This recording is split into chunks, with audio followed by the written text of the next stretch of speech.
Oui, en fait, l'inspiration originale pour moi, pour les films documentaires, vient vraiment de ce qui a inspiré peut-être toute une génération de francophones de mon âge, parce que on était vraiment plusieurs à écouter la course Destination Monde à Radio-Canada à la fin des années 80, avec la première gagnante, Catherine Foll, l'année aussi iconique avec Denis Villeneuve, Patrick Masbourian, a vraiment amené une ouverture au documentaire où le documentariste était aussi le chercheur en même temps.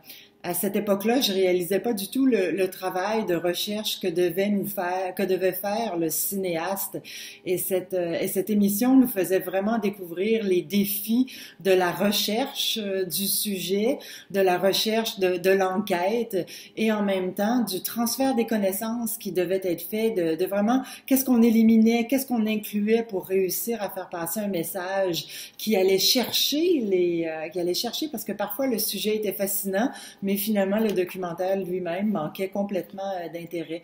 Donc, dans une semaine, c'est vraiment une course complètement folle. Dans une semaine, ce défi qu'on lançait à ces jeunes de nous produire un documentaire chaque semaine était vraiment quelque chose qui m'a fasciné pendant ces années-là, en même temps que je commençais l'université à cette époque-là.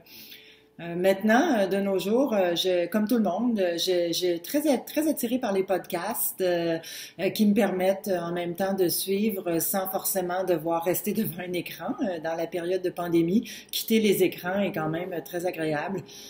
Par exemple, le documentaire 99% invisible en anglais, bien sûr. Il y avait un épisode sur les femmes invisibles qui était fascinant et qui a beaucoup aidé mon évolution et mon cheminement sur les questions d'équité, de diversité et d'inclusion en général.